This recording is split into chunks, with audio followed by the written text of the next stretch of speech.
Assalamualaikum murid-murid. Sihat dah semua? Sihat cikgu. Salam, sihat. Sihat cikgu. Okey. Baiklah, sebelum cikgu masuk topik pembelajaran kita pada hari ini, kamu masih ingat tak topik pembelajaran kita pada minggu lepas? Cikgu.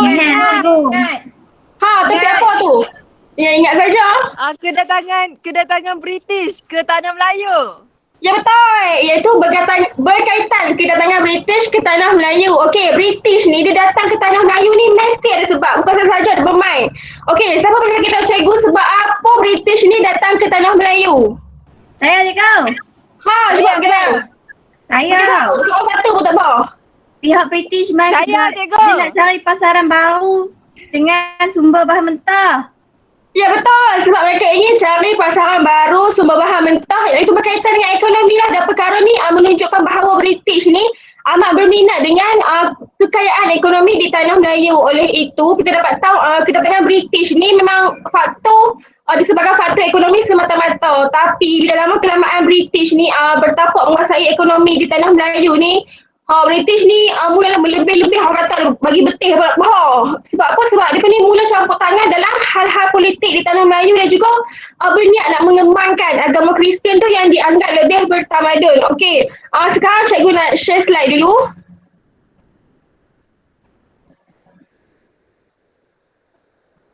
Okey, apabila British ni mula masuk campur tangan terutamanya dalam hal-hal berkaitan raja, agama dan sebagainya, cuba kamu sebutkan apakah tindakan ataupun reaksi yang rakyat ni buat berdasarkan gambar yang cikgu tayangkan ni. Rakyat ni gembira ke, suka ke, macam mana? Depa memberontak, cikgu.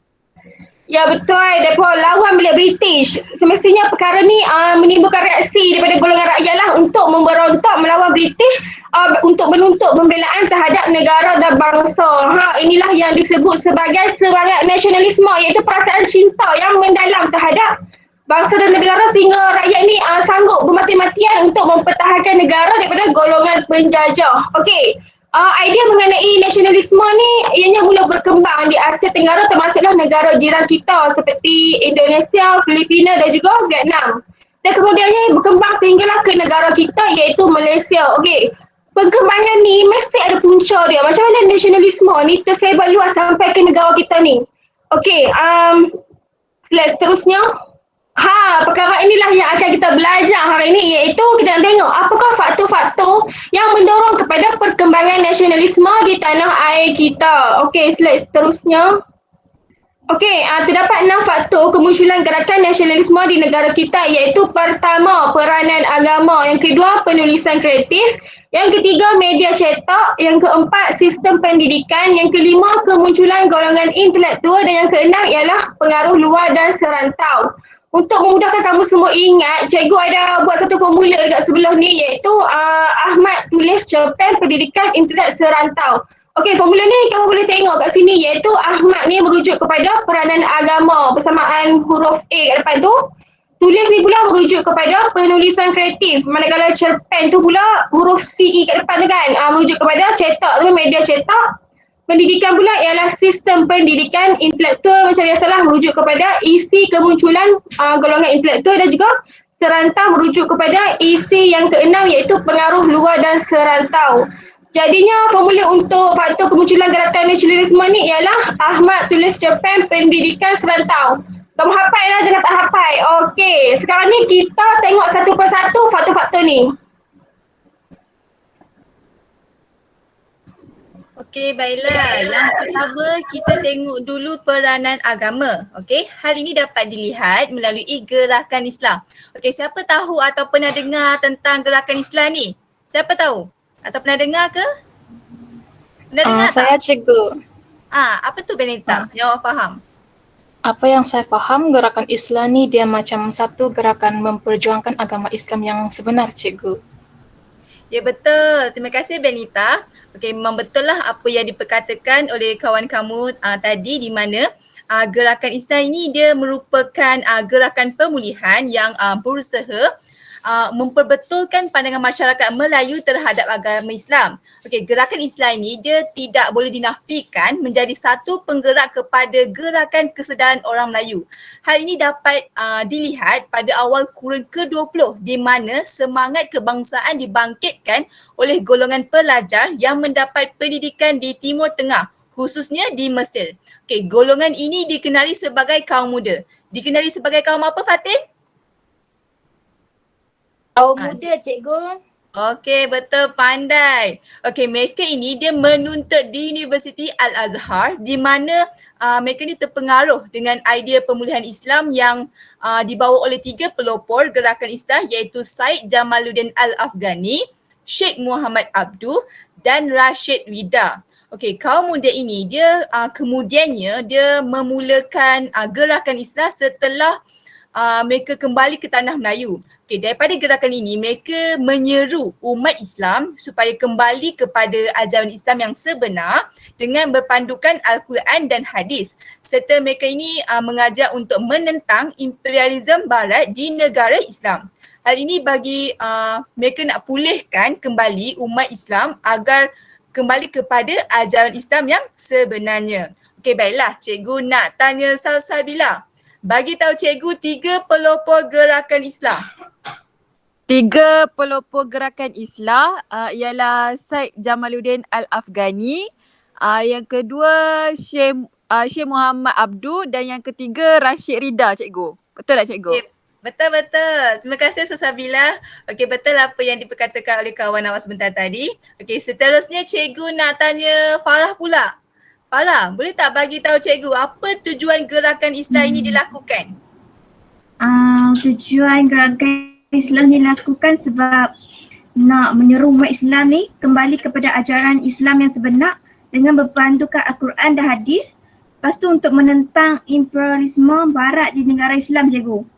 Okey, betul. Okey, terima kasih Farah. Nampaknya cikgu nampak awak semua faham lah untuk peranan agama ni. Okey, slide seterusnya. Okey, seterusnya yang kedua ialah penulisan kreatif. Okey, penulisan kreatif ini dia hasil daripada kesusastraan seperti novel, cerpen dan puisi daripada tokoh nasionalis yang digunakan sebagai wadah untuk mengungkap keperitan hidup bangsa yang dijajah serta penderitaan rakyat. Hal ini dia memberikan impak kepada rakyat untuk menaikkan semangat bagi memahami realiti hidup yang dijajah. Okey, contohnya novel Melor Kuala Lumpur oleh Harun Aminur Rashid dan juga cerpen Cerita Awang Putat oleh Abdul Rahim Kajai. Korang pernah dengar tak novel dengan cerpen ni? Ke tak pernah? Tak pernah, Tak pernah, cikgu. Tak cikgu. pernah.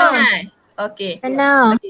Okey, tak apa. Okey, kita sambung seterusnya. Selain itu, kita juga boleh lihat daripada karya Pak Sako yang turut menyindir penjajah dan mengingatkan anak bangsa akan kepentingan menikmati kebebasan. Okey, yang paling penting dekat sini, cikgu nak awak semua kena ingat dalam penulisan kreatif ini mereka menggunakan apa? Mereka menggunakan akhbar dan juga majalah.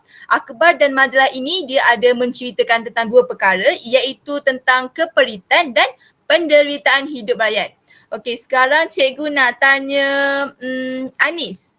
Boleh tak Anis? Bagi cikgu contoh penulisan kreatif yang kita belajar sebentar tadi. Antara contoh penulisan kreatif yang menyebabkan munculnya gerakan nasionalisme di negara kita ialah novel Melor Kuala Lumpur oleh Harun Aminur Rashid dan cerpen Cerita Awang Putat oleh Abdul Rahim Kajai. Cikgu? Okey, betul. Okey, terima kasih Anis. Okey, seterusnya cikgu nak tanya Ramila pula. Okey, Ramila, cikgu nak tanya apa yang dituliskan dalam faktor penulisan kreatif ini? Mereka mengungkap keperitan hidup bangsa yang dijajah serta penderitaan rakyat, cikgu. Okey, betul. Bagus kamu semua. Maksudnya kamu fahamlah tentang penulisan kreatif yang membawa kepada kemunculan gerakan nasionalisme di negara kita ini. Okey, kita pergi ke slide seterusnya. Okey, baiklah. Yang ketiga ini ialah media cetak. Okey, media cetak ini dia seperti akhbar dan majalah yang berperanan sebagai penyalur maklumat dan penyebar berita. Okey, sebab dulu dia tak ada TV dan juga radio yang masa tu belum berkembang pesat lagi. Contohnya di Singapura, akhbarnya ialah akhbar jawi peranakan yang diterbitkan untuk menegur campur tangan British dalam soal agama di Singapura dan isu bahasa Melayu. Dekat sini kita boleh nampak yang mereka ni dia tegur dua perkara iaitu agama Islam dan juga bahasa Melayu. Okey, di Persekutuan Tanah Melayu pula iaitu PTM, mereka terdapat akhbar sekolah Melayu yang digunakan sebagai bahan pembacaan di sekolah Melayu. Selain itu terdapat juga akhbar pengasuh, al-imam dan neraca untuk memuatkan idea pembaharuan. Okey, untuk lagi senang awak ingat, cikgu ada sediakan satu formula iaitu ingat formula PAN di mana P untuk pengasuh, A untuk al-imam dan N untuk neraca. Senang kan formula ni? Ingatkan formula ni PAN ni ya murid? Ya cikgu, mudah, senang ingat. Formula PAN ni? Boleh. Okay, Boleh. terima kasih. Okey, seterusnya di Sarawak. Okey, di Sarawak juga dia ada media cetaknya iaitu Akhbar Fajar Sarawak yang diterajui oleh Angkatan Intelektual Melayu yang diterbitkan sebagai wadah bagi mengkritik dasar pemerintahan Brooke yang mengabaikan hak dan kepentingan Bumi Putera Sarawak. Okay, sekarang cikgu nak imbas kembali ingatan kamu semua. Cikgu nak tanya Fatin. Boleh tak Fatin? Bagi tahu cikgu apa akhbar yang terdapat di Singapura dan apa yang ditulisnya. Akhbar yang terdapat di Singapura ialah akhbar jawi peranakan yang diterbitkan untuk menegur campur tangan British dalam soal agama di Singapura dan isu bahasa Melayu. Okay, betul. Betul tak, Terima kasih cikgu? Fatih. Betul-betul. Okay, terima kasih Fatih. Okey, seterusnya cikgu nak tanya Syazwani. Okey, cikgu nak tanya, di Persekutuan Tanah Melayu tu, apa akhbar yang diterbitkan? Akhbar sekolah Melayu cikgu. Okey, Yang dia diguna- digunakan Yang digunakan sebagai bahan pembacaan di sekolah Melayu tersebut. Okey, bagus. Terima kasih Syazwani. Okey, sekarang cikgu nak tanya Benita pula. Okey, Sarawak dijajah oleh siapa? Sarawak dijajah oleh James Brooke cikgu. Okey, apa guna akhbar di Sarawak ini? Kegunaan akhbar ni adalah untuk mengkritik dasar pemerintahan James Brooke yang mengabaikan hal dan kepentingan orang Sarawak. Okey, betul. Terima kasih Benita. Nampaknya awak pun faham tentang faktor dari sudut media cetak. Okey, kita pergi ke slide seterusnya. Baiklah, cikgu akan teruskan dengan faktor kemunculan gerakan nasionalisme yang keempat iaitu peranan sistem pendidikan. Okey, Sesat Bila kena bacakan. Boleh cikgu. Okey. Sistem pendidikan masyarakat Melayu yang terpenting ialah sistem pendidikan Islam atau sistem pondok. Ianya bertujuan untuk meniupkan semangat nasionalisme dalam kalangan pelajar pada awal abad ke-20. Contoh Madrasah Al-Atas di Johor Bahru 1914, Madrasah Al-Mahsyu di Pulau Pinang 1916, yang ketiga Madrasah Al-Idrisiyah di Kuala Kangsar 1926. Pelajar lepasan Timur Tengah seperti Syed Muhammad Abduh terinspirasi daripada gerakan Islah yang dibawa oleh gurunya iaitu Al-Said Jamaluddin Al-Afghani. Kedua-dua tokoh ni memperjuangkan usaha untuk keluar dari belenggu penjajah sama ada fizikal maupun pemikiran. Sebab utama mereka kembali ke tanah Melayu adalah untuk melihat pemulihan dalam agama Islam. Okey, terima kasih Sal. Baiklah, perkembangan pendidikan ni adalah melahirkan golongan intelektual Melayu pada awal abad ke-20. Sistem pendidikan ni kita akan lihat dalam 3 aspek iaitu sistem pendidikan Islam, sistem pendidikan Inggeris dan juga pendidikan Melayu. Okey, kita tengok dulu sistem pendidikan Islam. Baiklah, bagi sistem pendidikan Islam ni ataupun kita panggil sistem pondok, pondok ni memainkan peranan yang sangat penting sebagai pusat pendidikan dalam kalangan masyarakat Melayu. Contohnya adalah Madrasah Al-Atas di Johor Bahru, Madrasah Al-Mahsyu di Pulau Pinang dan juga Madrasah Al-Idrisiyah di Kuala Kangsar. Okey, selepas tamat mengajar di pondok inilah ramai orang Melayu Melayu akan melanjutkan pendidikan ke Timur Tengah. Sekarang cikgu tanya, siapa tahu Timur Tengah ni dekat mana? Dekat ni cikgu. Mekah. Mesir. Ya betul. Okey, semasa di Timur Tengah ni lah mereka terpengaruh dengan gerakan reformis Islam yang dianjurkan oleh Syed Muhammad Abduh. Okey, ada sesiapa pernah dengar ada nama Syed Muhammad Abduh ni?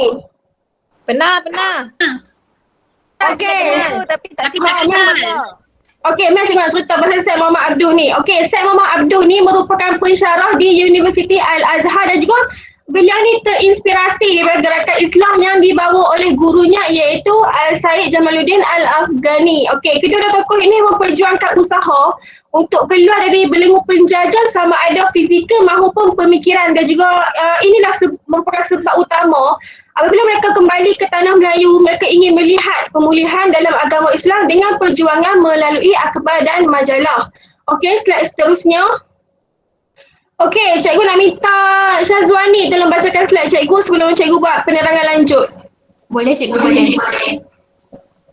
Sistem pendidikan Inggeris di Tanah Melayu dan Singapura juga telah melahirkan golongan intelektual berpendidikan Inggeris.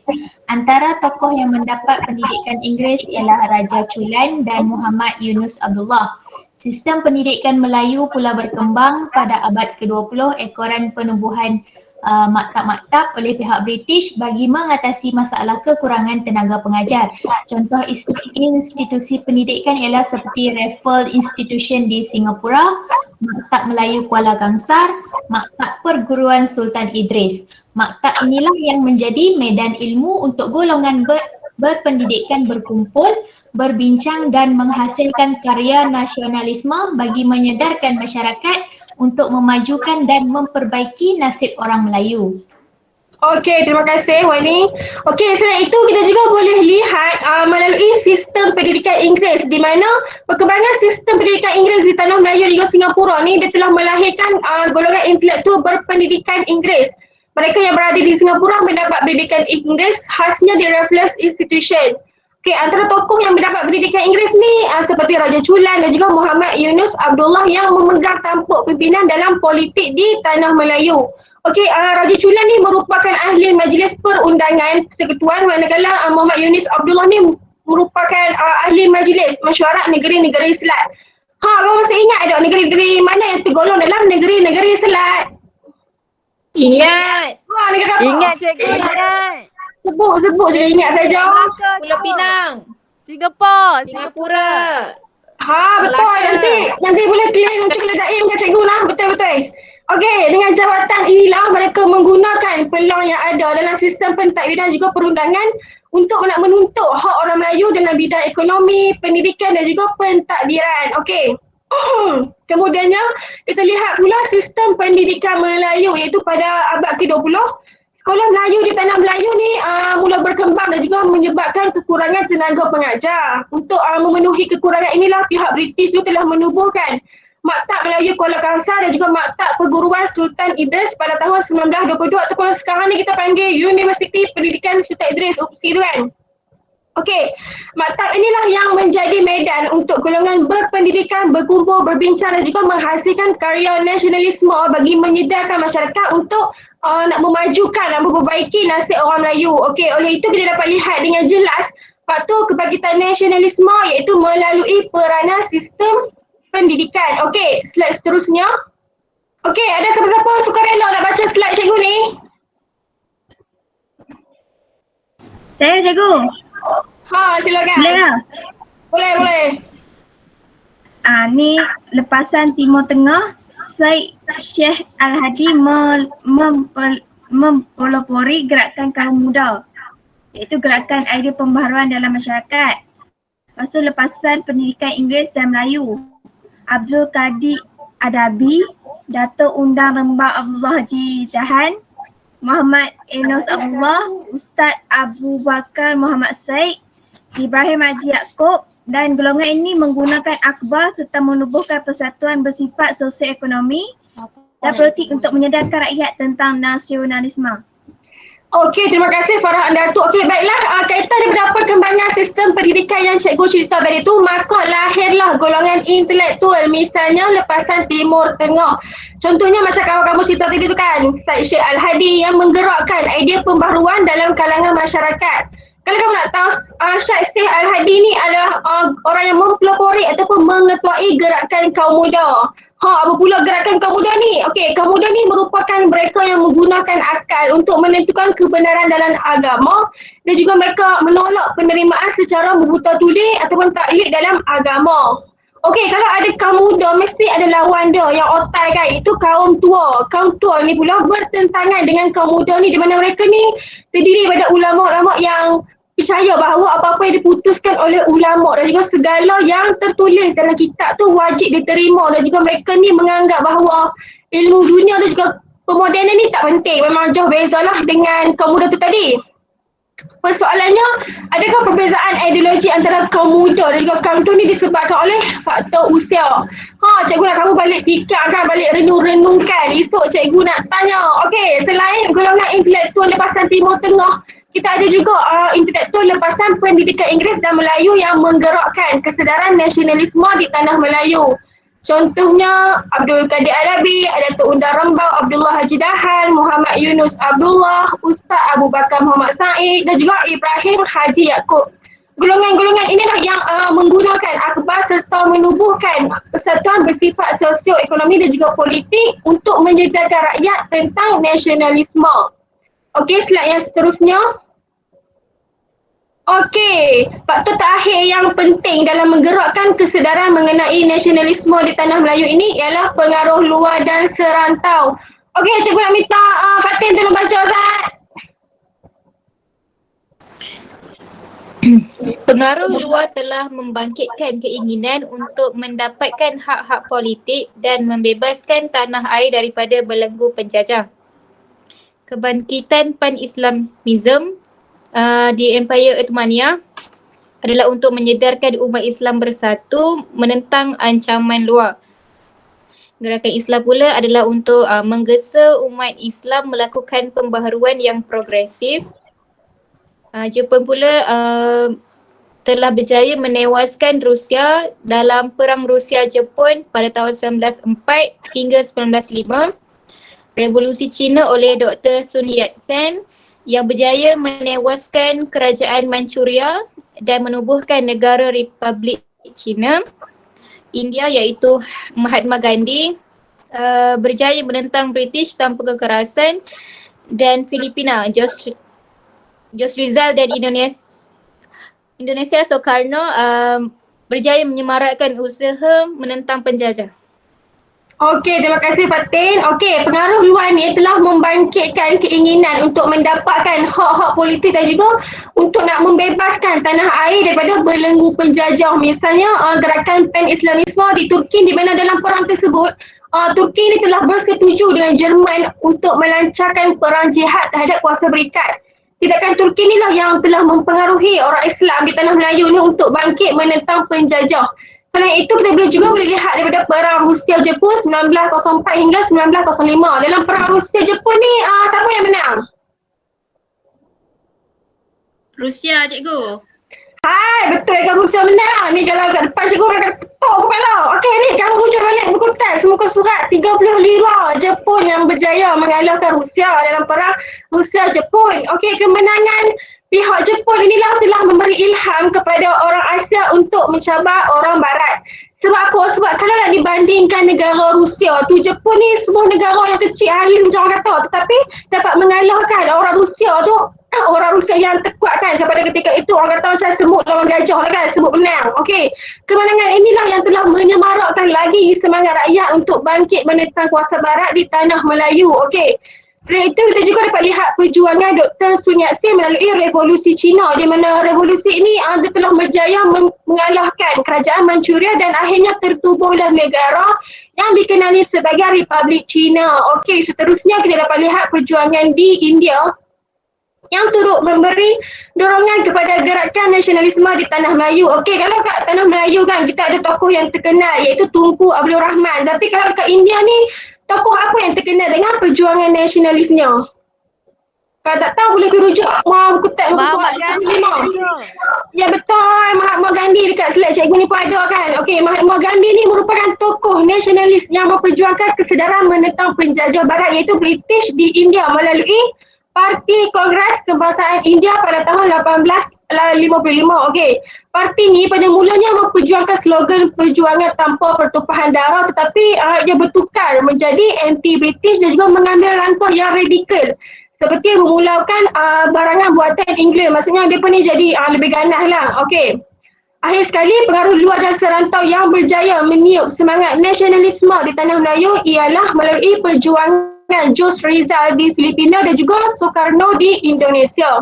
Okey, semangat yang ditunjukkan oleh golongan nasionalis inilah yang telah menjadi simbolik ataupun ilham kepada dorongan nasionalis di tanah Melayu tu untuk bangkit memperjuangkan hak-hak rakyat di tanah Melayu dan juga bangkit menentang penjajah. Okey, cikgu dah rasa berbuih mulut ni. Sekarang cikgu nak kamu pula terang melalui dua aktiviti yang akan kita jalankan iaitu Wheel of Name dan juga Quiz Nearpod. Okey, baiklah. Sekarang cikgu nak uji kamu, ingatan kamu ni dekat aktiviti Wheel of Name. Dah sedia ke belum? Dah cikgu. Cikgu dah. Okey, sekarang cikgu Dah sedia, cikgu. dah sedia semua Okey, cikgu sekarang nak share slide. Kita tengok siapa yang kena. Sekejap Boleh nampak ke? Boleh nampak ke saya cikgu? Boleh. Boleh cikgu. Sekarang cikgu nak pergi ke soalan pertama iaitu apa maksud nasionalisme? Okey, kita tengok siapa yang kena.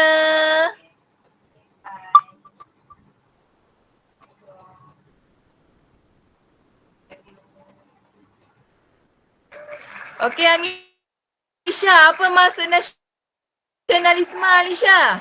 Amisha? Saya ke cikgu? Sekejap je tu. Cikgu tak nampak. Saya ke?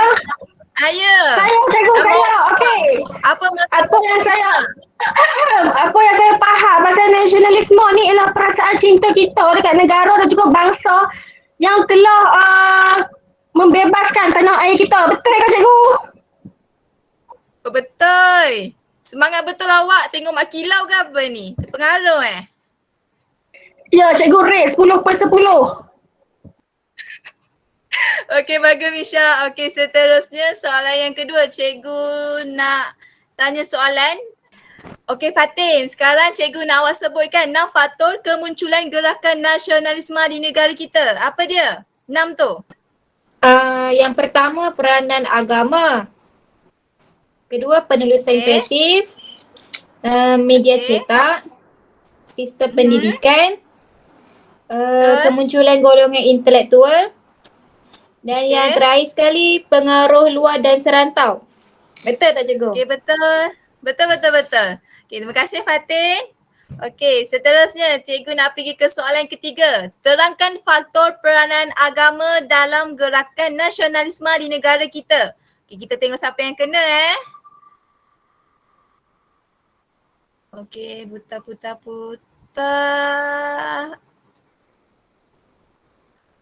Anis, apa jawapannya Anis? Peranan agama dalam gerakan nasionalisme. Peranan agama ni bermula apabila pelajar yang melanjutkan pelajaran di Mesir terdedah dengan falsafah perjuangan gerakan Islam di Mesir. Pimpinan Syed Jamal Al-Adil dan dengan Syekh Muhammad Abdul Rashid Rida. Gerakan Islam ni menyeru umat Islam supaya berpegang kepada ajaran Islam yang sebenar, berpandukan Al-Quran dan hadis. Cikgu? Okey, betul. Okey, terima kasih. Okey, seterusnya cikgu nak tanya soalan. Terangkan faktor golongan intelektual dalam gerakan nasionalisme di tanah Melayu kita ini. Okey, kita tengok siapa yang kena Okey, pusing. Okey, Farah. Farah, apa jawapannya Farah? Saya ke cikgu? Sat cikgu. Ya, betul. Awak. Okey. Golongan intelektual ni dia lahir daripada perkembangan sistem pendidikan cikgu. Macam kumpulan intelektual Timur Tengah seperti Syed Al-Hadi telah memacukan idea pembaharuan dalam masyarakat.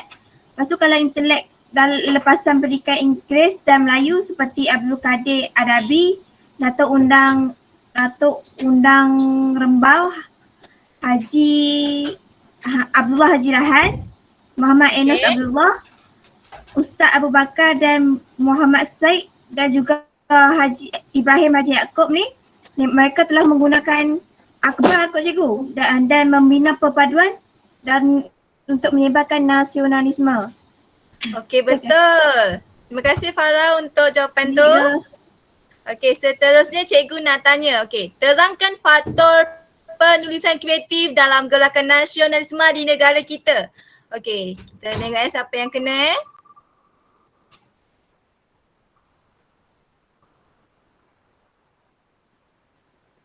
Okey, Ramila.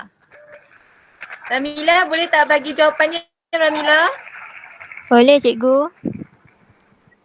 Okey. Baiklah. Apa jawapannya?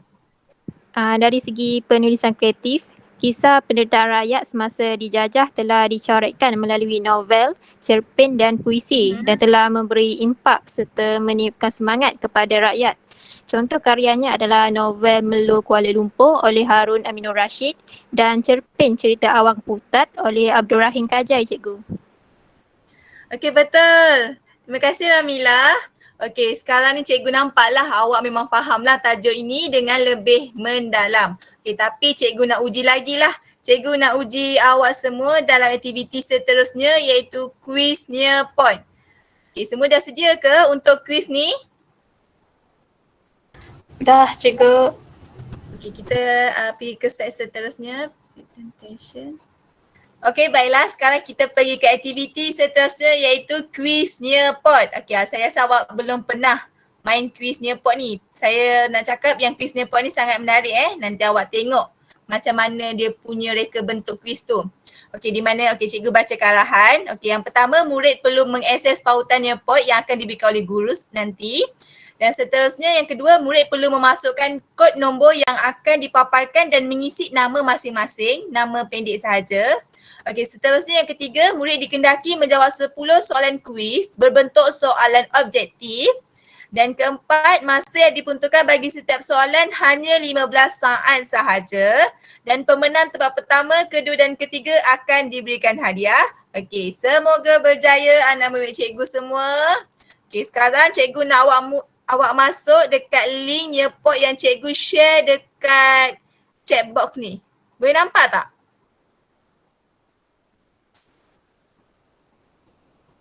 Semua boleh masuk ke? Boleh cikgu, boleh. Okay, Boleh masuk. cikgu.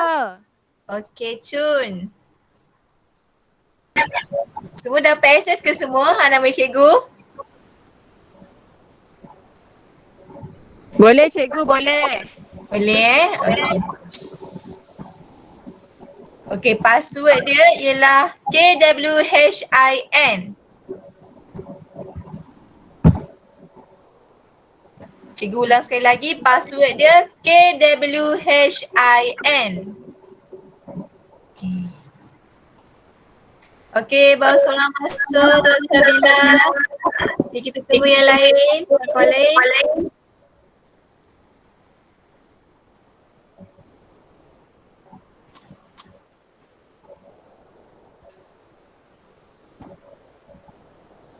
Bernita dah masuk. Okay, siapa lagi belum masuk?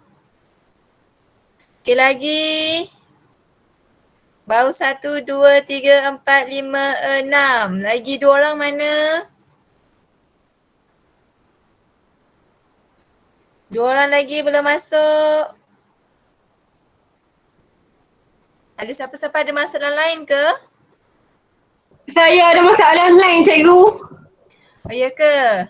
Okay, tak apalah kalau macam tu kita teruskanlah permainan ni. Okay, permainan quiz near pot. Okay, semua sedia-sedia Okay, kita start game. Okay, soalan yang pertama. Berikut merupakan maksud nasionalisme kecuali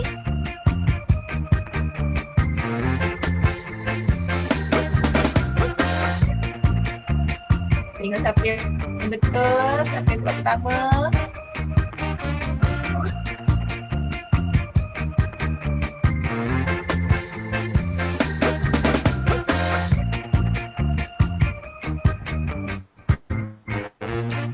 Okey, soalan yang kedua. Berapa faktor kemunculan gerakan nasionalisme yang telah dipelajari? Okey, pertama, tempat pertama Ramila, kedua Benita, ketiga Salsabila, keempat Farah. Kita tengok siapa yang menang ni. Juga akan sediakan hadiah bagi siapa yang dapat tempat pertama, kedua dan ketiga.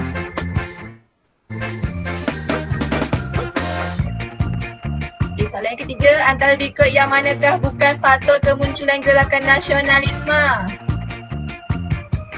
Okey, Anis dah mendahului. Kedua Salsabila, ketiga Umaira, keempat Ramila.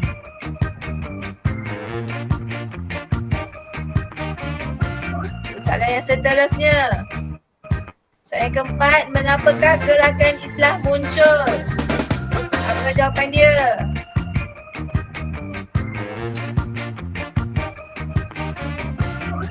Kakak ni tempat pertama masih Anis ya. Kedua Umaira, ketiga Ramila, keempat Benita.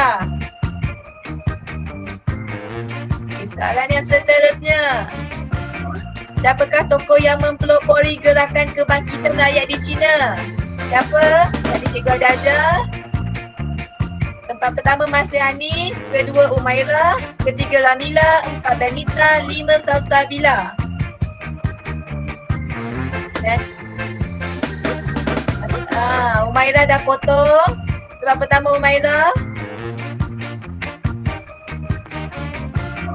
Baiklah, soalan yang keenam. Tokoh-tokoh nasionalis berikut merupakan lepasan watak Melayu Kuala Kangsar kecuali siapa? Ingat perkataan kecuali.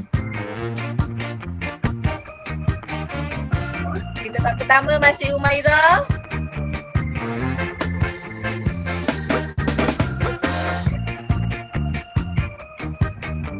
Okay, baiklah, soalan yang ketujuh. Akhbar Fajar Sarawak diterbitkan sebagai wadah untuk apa? Tempat pertama masih Umaira ya. Kedua Anis, ketiga Ramila, keempat Wani, kelima Benita dan keenam Farah. Yang keenam nama tu siapa tu? Farah Atika.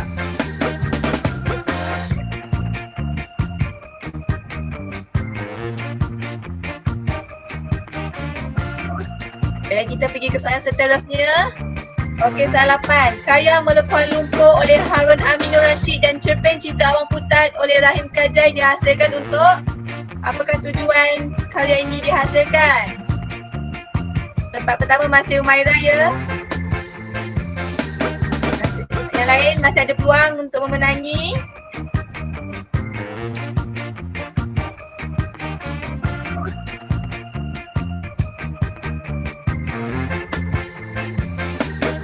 Baiklah, kita pergi ke soalan seterusnya. Nombor 9. Syed Sheikh Abdul Hadi merupakan pelopor. Pelopor apa tu? Apa jawapan yang betul? Tempat pertama masih Humaira, kedua Anis, ketiga Wani, keempat Ramila dan kelima Salsabila. Awak semua masih ada peluang ya.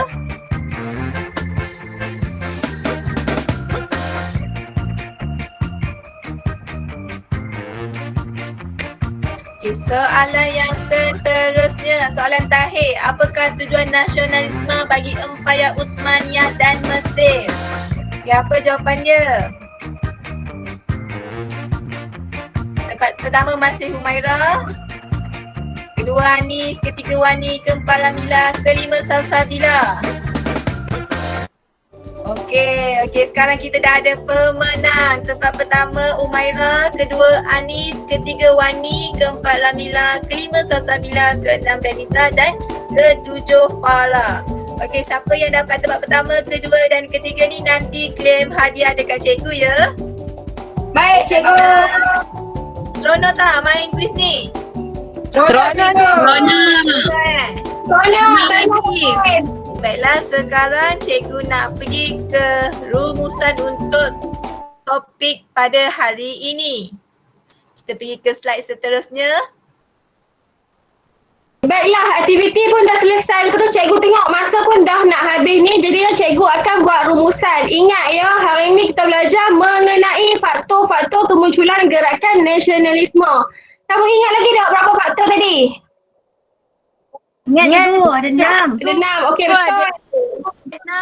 Ya, ada 6. Tapi sekarang ni cikgu akan sebutkan semula bagi kamu betul-betul ingat 6 faktor-faktor kemunculan gerakan nasionalisme, iaitu yang pertama, faktornya ialah peranan agama, yang kedua penulisan kreatif, yang ketiga peranan media cetak, yang keempat sistem pendidikan, kelima kemunculan golongan intelektual dan juga yang keenam pengaruh luar dan serantau. Tak nak melelok 6 faktor ni dalam kepala kamu. Okey. Lagi satu kamu boleh hafal formula yang cikgu bagi tadi tu, iaitu Ahmad tulis cerpen pendidikan intelektual serantau. Okey, masa kelas pun dah tamat. Jadinya cikgu sudahi dulu kelas kita pada hari ini. Terima kasih semua. Jumpa lagi. Terima Terima kasih cikgu. Terima kasih. kasih cikgu.